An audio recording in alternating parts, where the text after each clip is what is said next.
Hey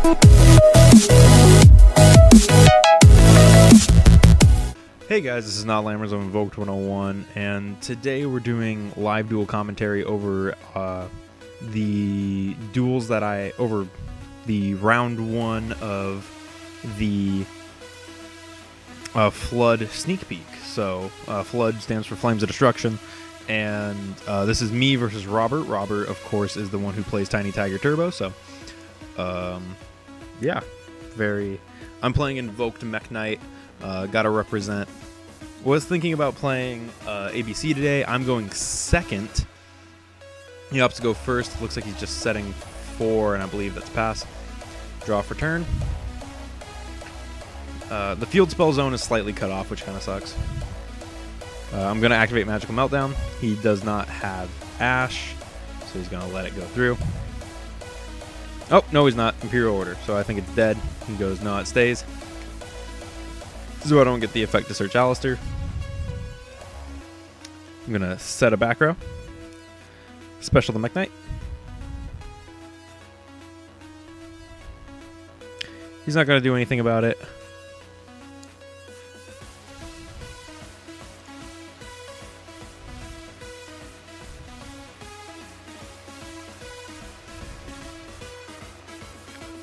I don't have too much else to set. I'm going to go attack for 25. I'm bringing out my phone for life points because it makes it like it was. I was talking to him and I was like, it makes the live duel so much easier to keep track of for me when I'm doing this commentary. Whenever I have the phone right in the middle of the screen and I can see life points. Also, it helps the viewer. So yeah, it's just a nice little thing for you guys. Granted, my screen is really dark, but you can see the 8,000. So it does take up zones on the mat, which do kind of suck. It takes up space. So you'll notice throughout the game we push the phone back and forth. So he's gonna go chain on attack. You see his buddy Dylan just put a card on top of his extra. He's gonna MST one of my cards, which is Scapegoat. I'm still going to attack for the 25. He's going to take the 25. And that's turn on my end. So he's going to draw his card. Standby, he's going to pay 7.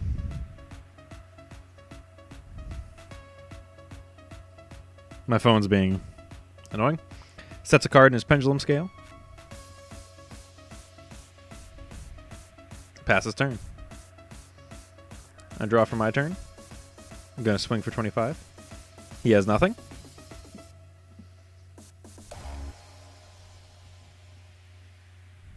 Oh, no, he paid 7, and now I'm swinging for 25. And he's going to flip. I'm going to chain the purple, and then he's going to Ring of Destruction. Now, what I don't know here is that you actually have to banish the purple for his effect. So he shouldn't have been able to Ring of Destruction, but it's whatever. Like, it's fine. In the long run, it's fine. So I'm just going to set a card and pass. He's going to pay the 7. I was asking him if the payment was optional. He says no, it's not. Yeah, so I'm going to pick it up and read it. And yes, it is a Duelist Saga one. That's why I'm wiggling it, so that way I can see the Duelist Saga rarity where it got the errata. So he has the Olenna Dias on board.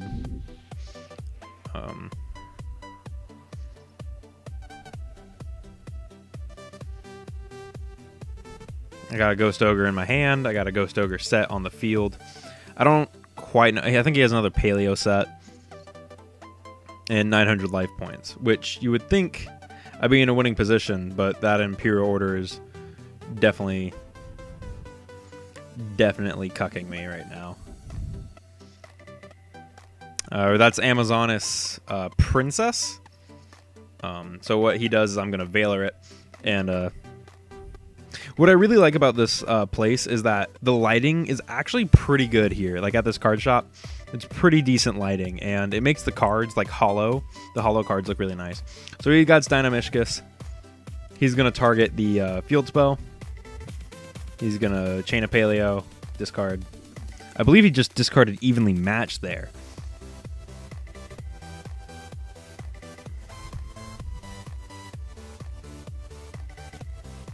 I was thinking about what to do here. I'm just kind of sitting there like, man, I'm screwed. Like sitting here with 5,000 life points and knowing that you're gonna lose to someone who only has 9, who's gonna have 200 when it comes to your turn. That's nuts. All right, so he kills the Ghost Ogre, and I'm gonna take 12. But yeah, he has Toad on board, just like and with Toad's negation, it gets pretty nuts. He's gonna pay the 7, and then on his standby phase, it's gonna die. So I'll be able to activate spells, but it won't help me too much. I still have the Ghost Ogre in hand, so I'm gonna set 2 cards and set the Ghost Ogre. Which oh no, I keep the Ghost Ogre because I think he's gonna do something on his standby phase, but he does not with the Toad. He actually doesn't run frogs in his deck. I'm going to activate Scapegoat. He's going to detach the set, and I'm going to Ghost Ogre it, but turns out you can't because it has to tribute itself in this situation. So,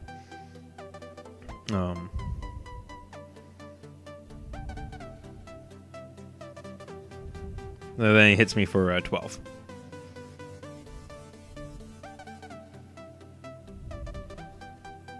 So I'm going to draw a card. I got a Mekk-Knight, but I can't really do anything with him. So this match just kind of like, it really sucks. Because like it's one of those matches where it's like, man, if I didn't set that card, or if I just held on to it a little longer, I could have done something. So it's kind of a sad match that way. Because now he's going to flip over my own Scapegoat on me and destroy me here. So yeah, flips my Scapegoat. And he's gonna get his tokens and go into some plays next turn.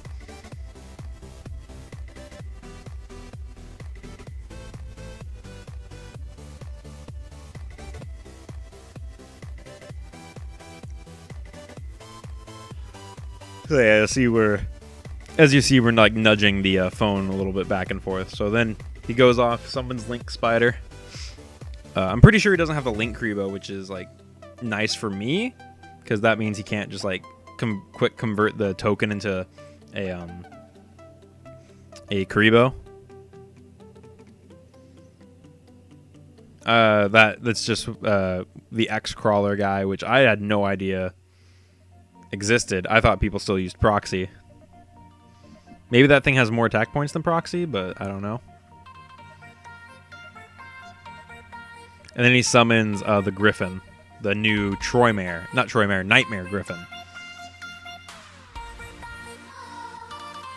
And the card looks super cool.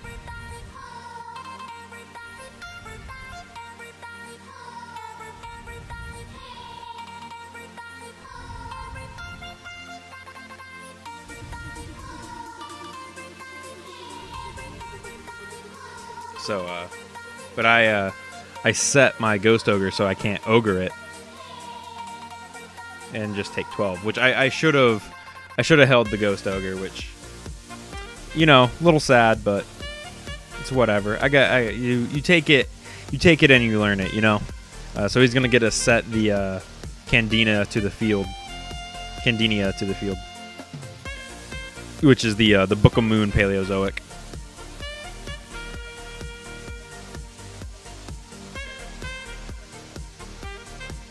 And then he's gonna swing into my my face down with the Griffin,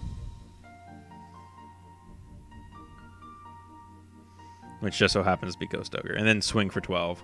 So yeah, it just kind of is one of those matches where it's like I'm trying to get something. It's like literally if I draw into any piece of back row, I can summon the purple and actually start doing things. And you can see I drew blue, and it's right here. I'm just kind of like, yeah. Because I don't have Alistair, so I can't activate the invocation that I had set. Yeah, so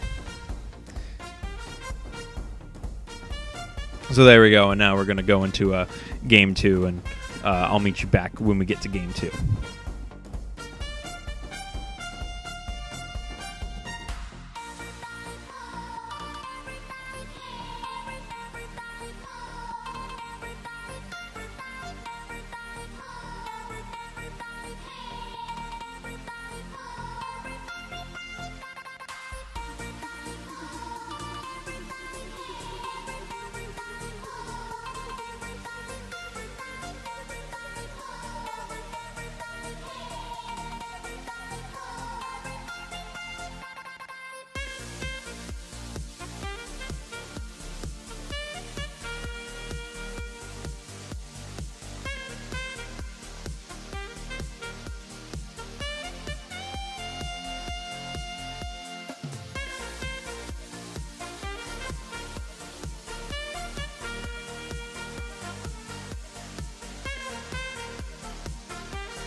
Okay, now we're done sighting.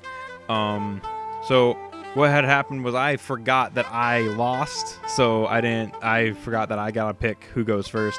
I'm making Robert go first, so that way I don't have to decide to go first. And yeah, because Invoked Mekk-Knight is a blind second deck, you always want to go second with it. So I saw an Effect Veiler in my hand. That means I win essentially. Effect Veiler is so good in this format right now. It's incredible. So he's going to activate Amazon's Call. What really sucks is I have 2 Ash Blossoms in my deck. Never saw them once this duel. I also didn't pull Ghost Bell in Haunted Mansion. So you can see I dropped the Veiler on him. I remember at one point in Game 3, he activates an effect. And he goes, you got one of your 1,000 Veilers in your hand. And it was really funny because all I was doing was dropping Veiler on him the entire time. So... Oh, I have a second Veiler in my hand. That's really funny, actually.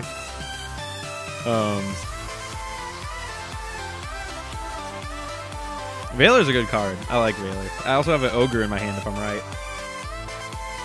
Alright, so I'm going to draw. I'm going to activate Pot of Desires. Sorry, I couldn't see the card art correctly. So yeah, he says it's good. There's 5, 6, 7, 8, 9, 10. Shuffle them all up. Gonna count them back out, make sure I got 10. And then draw 2.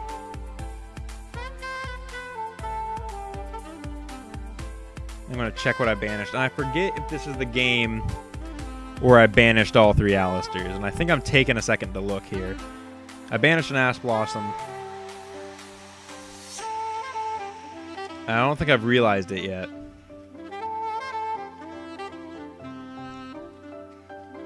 So I'm going to set a card. I go to summon blue, but he has a response to me setting. So I pick up the card, put it back down, and I'm pretty sure he has the Olinanoids. Yep, Olinodias, and pops the Scapegoato again. I'm going to set a monster. Pretty sure that's Ghost Ogre. And he's going to Scapegoat at the end phase. So, getting his sheeps. But yeah, you can see we're just kind of pushing the phone back and forth but that's for us. I have some Mekk-Knights in my hand, which is good because I'm pretty sure this is the game where I banished all 3 Alistairs, which later during this same day, I actually banished I cited out 1 copy of Invocation and banished 2 copies of Invocation off Pot of Desires. So I've played duels without Invocation and without Alistair twice that day. So at the same event, at the same little sneak peek. So I guess sneak peeks aren't total events. So yeah, you can see I'm like going through here and I'm like counting up how many of that card I banished. I'm like, oops. He makes Link Spider, links off for 2, goes to the X-Crawler, links them for 3, maybe 4, and goes into Curious.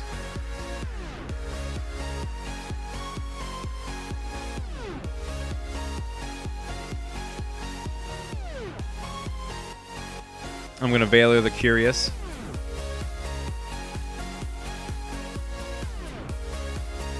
And I think he just swings here, so which is fine. You can see Meow Meow's foot up in the corner, and then he asks if I have another Veiler in my hand, which I'm pretty sure I actually have a hand trap in my hand. Yeah, I have Ogre in my hand. There it is. You can see it. But I don't use it because I didn't want to Ogre the Curious. I thought about it for a second, and I was like, doesn't Curious like? I know that he's really good when he dies, so I was like, I'm just not gonna mess with him. I'll just Veiler him and answer it that way.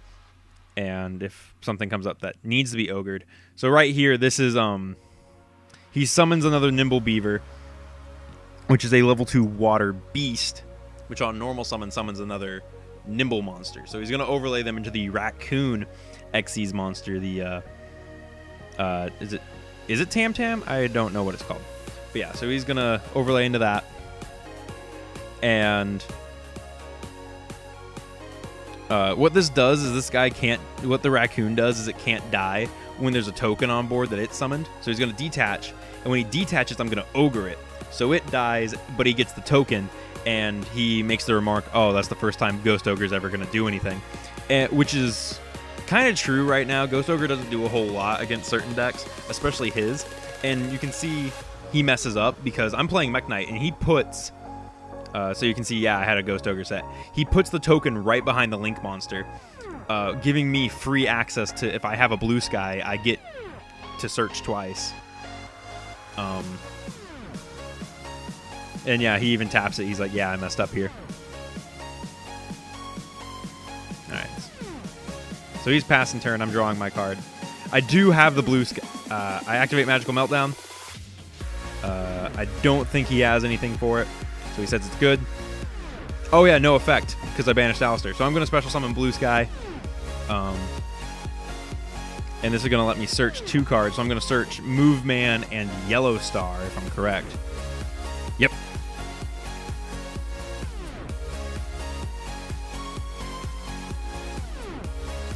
But I can't summon anywhere else, which sucks, because I can't put purple on board. Who is the other character, who is the other, not character, but the other card I have, which would have been nice, because then I would have been able to kill the, I think I would have been able to kill the token. He's going to Book of Moon my, my Blue Sky, who has 2,500 defense, and everything else on the board doesn't go over 25. So I have the advantage here without him being able to kill it. He can't get over my 2,500 Blue Sky, so, which is going to protect me for a couple turns, as he's still at 8,000. So they can't really overlay. He can link summon, but he doesn't at this point.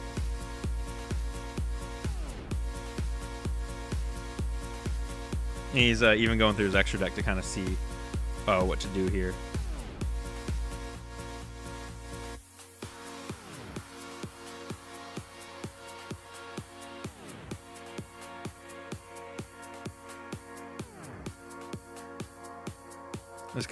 He's just kind of thinking here. I'm kind of telling him what's going on.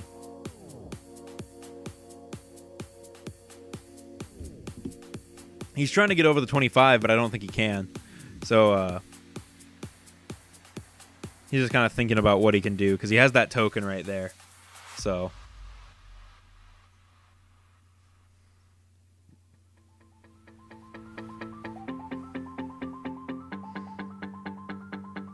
and people say the battle phase isn't important to the game anymore. Well, it's not as important to the game anymore. I definitely think the battle phase is, like, still crucial. So, like, while battle-focused archetypes can't do a whole lot, like, the ones that do succeed in battle are super annoying to go against, because it's just like, oh, they hit the battle phase and just kind of win.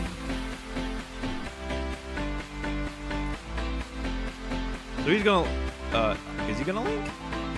Yes, no? Yes. So he's gonna banish the Paleozoic and send Curious to the graveyard to link into a 4. That, it's not Firewall Dragon, I think. I think it's Griffin. And he puts Griffin over here, which is a mistake. He should have put it next to the Blue Sky. Because that gives me a free spot to put Move Man right there. Griffin's effect to set a card. He's going to get the Candina. He discards Evenly Matched.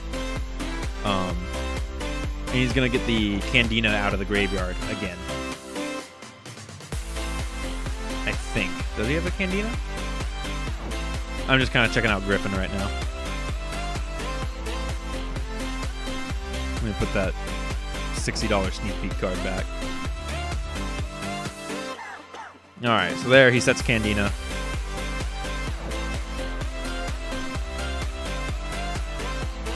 And I think this is past turn. He can't do a whole lot. He still can't get over Blue Sky.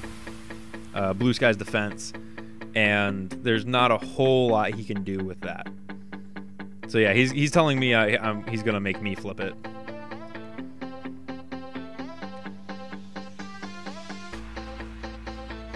Yeah, he was asking about Blue Sky's effect. If it's once per turn, I get a search, or if it's...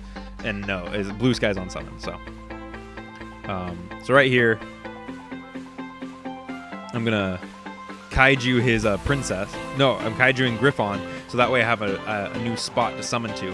What would have been smart would to be summon, then Kaiju, then summon again, but I didn't think about that. So I summoned Move Man on top of the phone. He says it's good. I'm going to flip. He asks what he does. He doesn't do anything yet.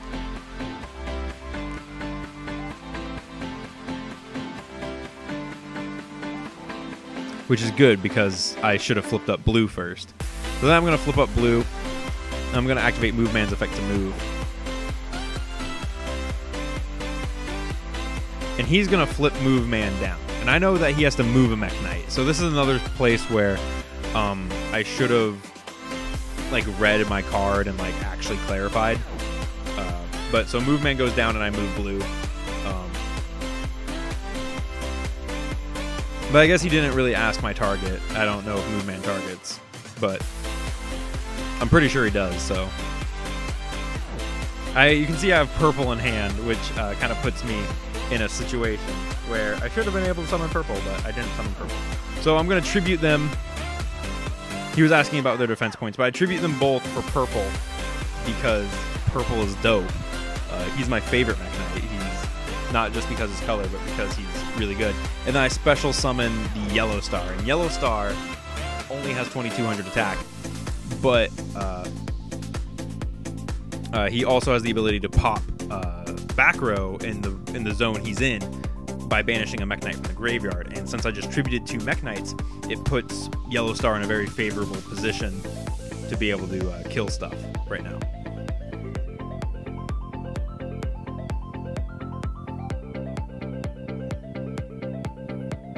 So Yellow Star's effect is going to activate. I'm banishing Move Man from the grave to pop his back row, which is a...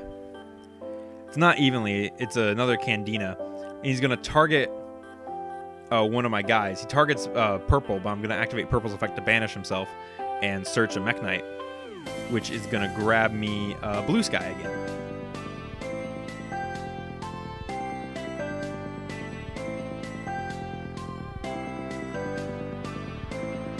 So I'm going to swing over the Amazoness Princess.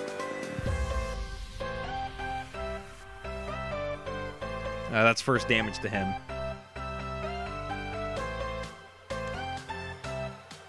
He's going to draw a card. He draws another trap card. I believe it's another, the Paleozoic MST guy, the Olenoids.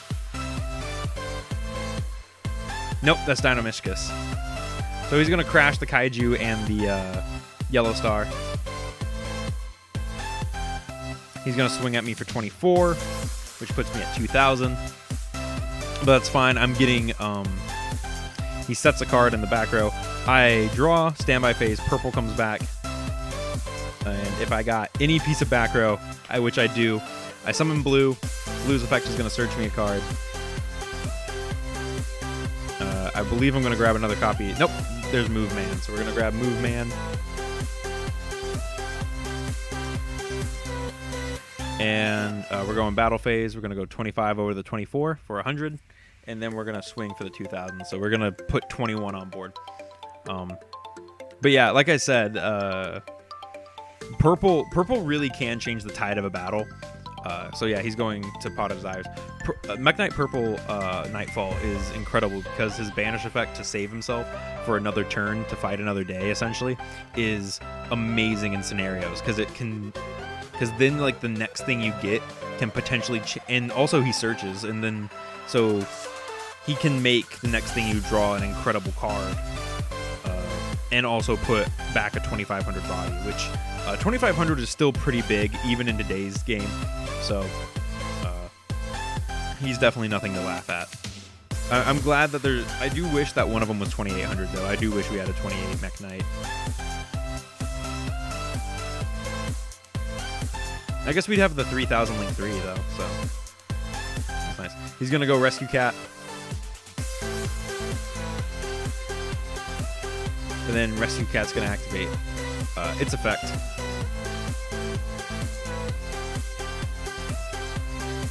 So yeah, he has the Dynamishkus sitting on the field. But I kind of got this on command. I got a wind-up rabbit on board that also is a Rhoda for Mekk-Knight, so it's kind of hard. So he's gonna summon two beasts, that being wind-up cat and the tiger, the tiny tiger of the Amazon, and he's gonna overlay them into the. He's putting them over here because I guess he doesn't want. I don't think he knows how Blue Sky works. So I'm gonna chain purple to the summon of those two guys, which I should have done earlier, but he lets me do it. So I'm gonna banish blue to search blue. So even if purple dies, I will have a Blue Sky to come back with. I banished blue because I didn't want him getting over purple because I know he's gonna crash with purple. But I wanted another Mekk-Knight just in case. So I figured saving blue and then summoning another blue would be the best course of action, as I do also have Move Man in my hand to move the guys around. So, and right now he's looking through his extra deck, looking at cards, and he actually does something that's illegal. At the start of the match, you notice that the card he's looking at in his hand right now was put there by an outside player, thus bringing his extra deck total to 16 and cards unsleeved. And I actually asked him about it because I saw it earlier when he slipped the card in there. So I asked him to see his graveyard, and I start digging through his graveyard for the other extra deck monsters he summoned. And I call him out on it. I make him take it out of the game because there's 5 in his graveyard, and I ask him if he has 10 in his extra. And bringing his complete total to 16. So with the 16 extra deck monsters, he has to get rid of the one, and I'm going to say that was the Link monster that wasn't there when the game had started. So I forcefully remove it from the game. It is no longer in play. It gives new meaning to the term removed from play. So now he's looking for the wind up cat and the tiger. He's still gonna overlay them. He's gonna instead put them into the baby raccoon Xyz monster, which he leaves in defense mode, and then summons the token. He's gonna detach and summon the token, and I don't have the answer for it because but he puts it in front of my spell, my scapegoat that I have set, which is fine for me. He summons the token. And then, to my knowledge, he actually crashes with purple. And, which is fine. I was surprised he put the raccoon in defense mode, because I'm pretty sure he could have, like, potentially gamed me here. I can't use purple's effect. I'm sitting here thinking that maybe I can. So purple's gonna die. Oh no, he's banishing purple. And to purple being banished, I chain Scapegoat. That's right. He flipped up the Dynamishkus to. So I'm gonna get my tokens. See my Black Cat Astrophy token. So I've lost my purple. He is gone forever, and I lose a token as well. But I have 3 tokens on board, and the token he has is 2,500. So then standby comes, and I get my Blue Sky. I have 3 cards in hand.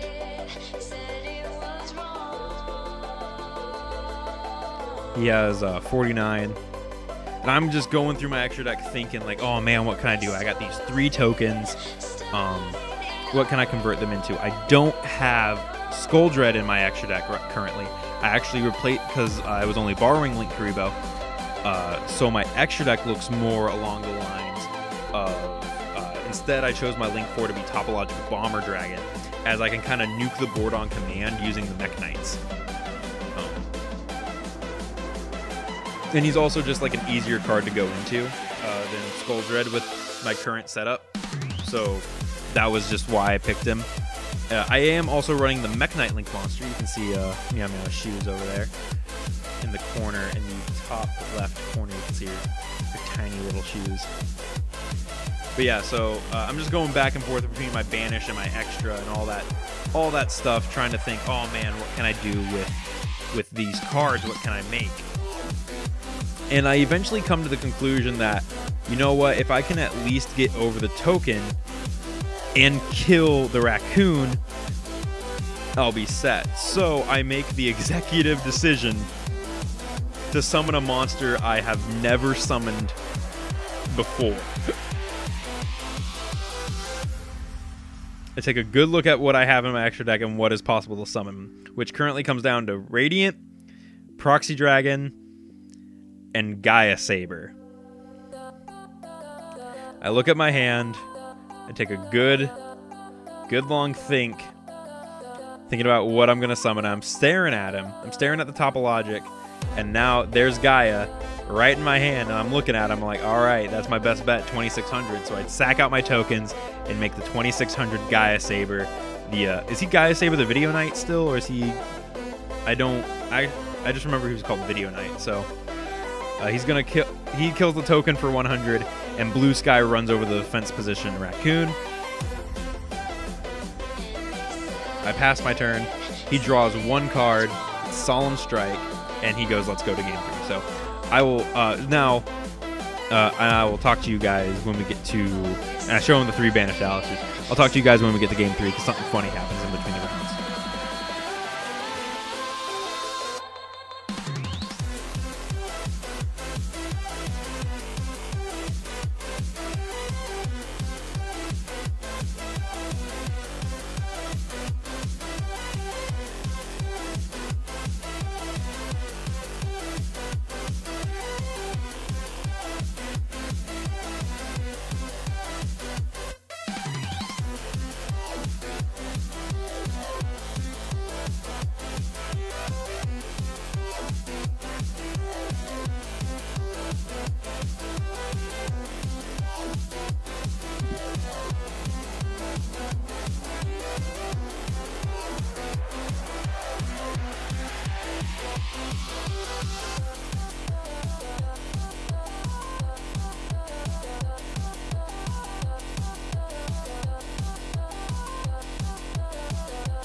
All right, so he passes me his deck. So during while we were side decking, something really funny happened, and I actually got through the lottery of a dice roll, I got the sneak peek mat, and I'm talking to him about how, yo, I'll give you the win. I already got the mat that I wanted to win. So I tell him, I'm like, yo, and there's the mat right there. I actually got it. There it is. It's just kind of hanging out. Mio comes over and steals it from me. I tell him I'll give him the win. I'll give him the win if he wants, and he wants the mat. He wants my mat that I just got, and I'm telling him no. He's going, I'll give you the win, and you give me the mat, and you can just win another. You can just win the mat. And I'm like, no, I don't want that. I'm asking, and so he denies. This is the first time I've ever seen a player deny getting a free win, which kind of sounds like, yes, that does sound a little like screwy, but I already got the mat. That was what I wanted. I wanted to get the mat. So I go, fine, we can duel. And so now we're dueling. He opts to go first. Activating the Amazoness call to search the Princess, which I think he only runs the one copy of Princess, and then the rest of them are the baby tigers. So, and you can see I left the life points there from the previous duel. He's gonna activate Princess. He asks if I have Valor.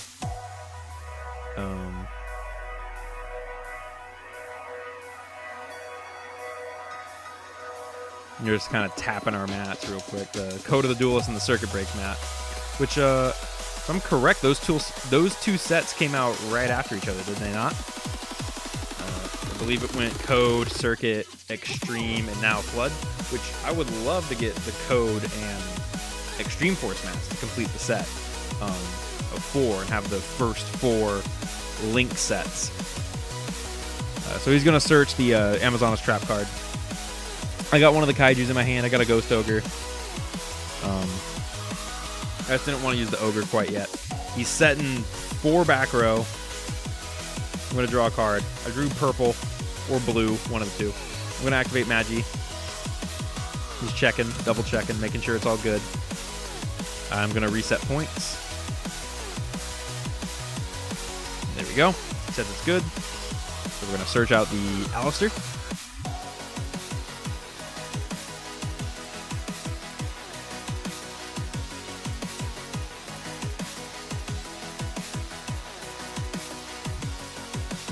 I'm just kind of checking my hand here, seeing what the next best play is. And the next best play is to actually summon the Alistair when I finally decide to do it. So yeah. So I'm going to summon Alistair, activate his effect. He says it's good. I'm going to grab Invocation. And before I can actually go with the Invocation, I'm kind of just like looking at my hand. I set one card, and he starts, he activates Amazon's Call to search, and I say it's good. So that way I can't, he asks if that changes tempo, and I'm like, not really. Changes things a little bit. I have another card that I set. He activates Ring of Destruction to kill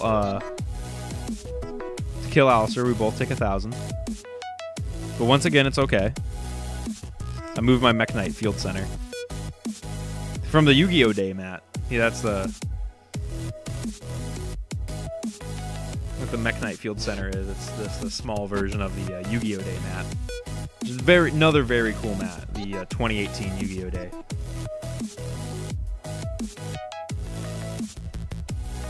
I'm going to flip over the Invocation. He's like, oh, I can't negate it, can I? I tell him no, because I'm pretty sure he has like a Solemn or something there. Possibly Red Reboot. I don't think so. Banish the Alistair. Dump move man to grave. I'm going to throw the Macabre right in front of the girl. And then I'm going to summon purple, because he's in my hand.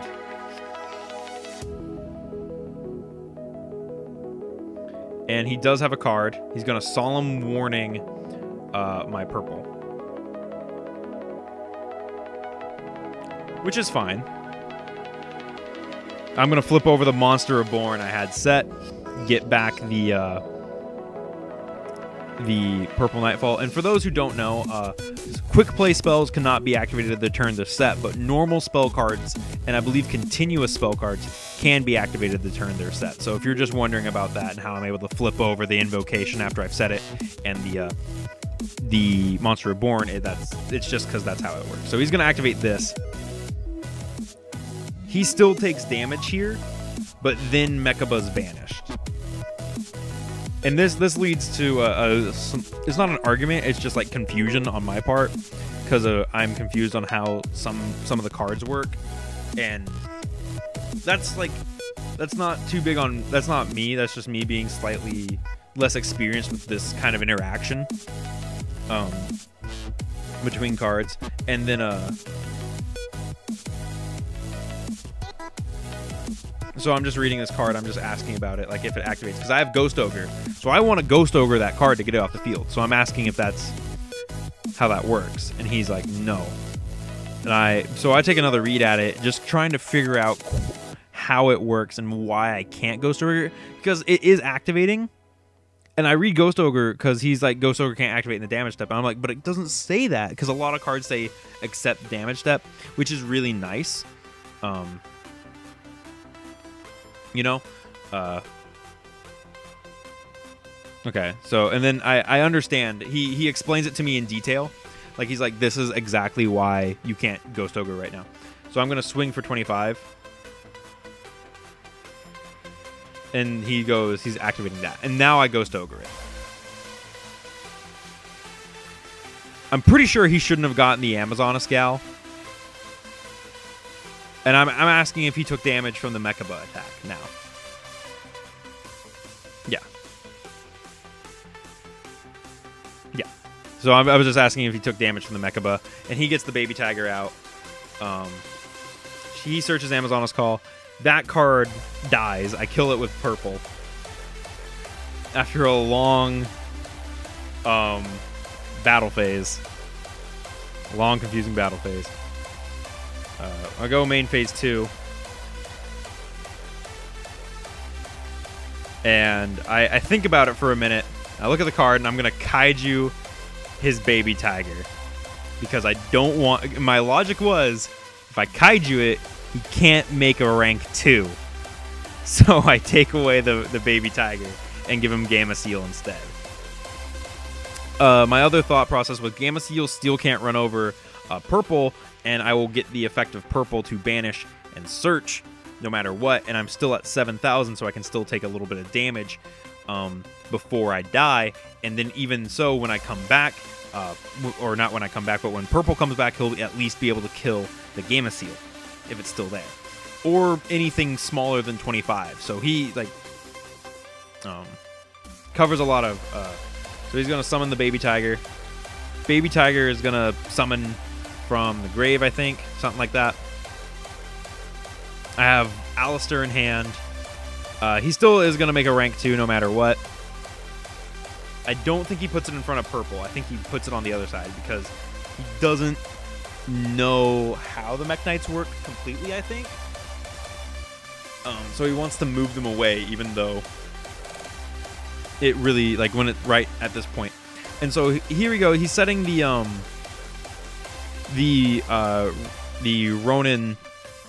Ronin Raccoon to defense mode and summoning the token. He's putting it over here so that way I can't summon the Mekk-Knight. And as a response... Oh, no, that wrong card. I'm just messing with some cards that I have banished or something like that.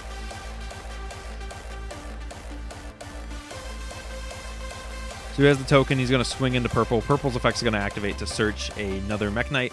And I believe I'm going to go for blue. And so he's going to hit me for 25 and 22, which is fine. 47 total, which is fine. So it puts me down to 23.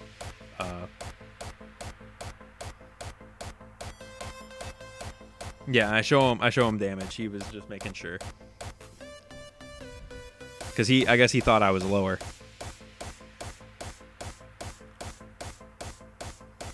He's going to set one card and pass his turn. Standby phase. Purple's going to come back way over there.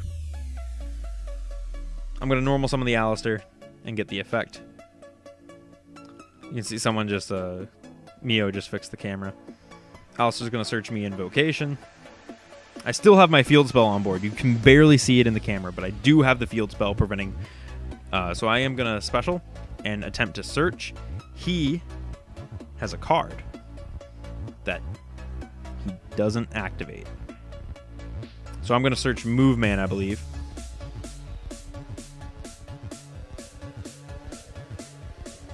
I'm going to activate the Invocation. Banishing the... I take a good look for a second to see what all is good in my graveyard. Instead of banishing Move Man, I banish the Ghost Ogre because Move Man can still have some utility in the graveyard with the Yellow Star and the Red Moon. I summon the Mekaba. And then I special summon the Move Man here. So I got 4 I just successfully put 4 guys on board. Invocation's effect is activating, which will put itself back in the deck and it grab me Alistair the Invoker from my banish pile, which, like, oh god, Alistair is such a good little card. So I'm gonna kill for 25 to do 300 damage.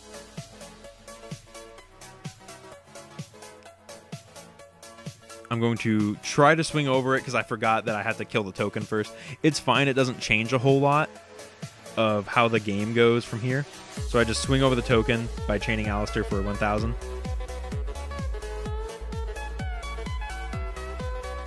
Alistair's, for those who don't know, Alistair targets a fusion monster and gives it 1,000 bonus attack points at any point during the turn.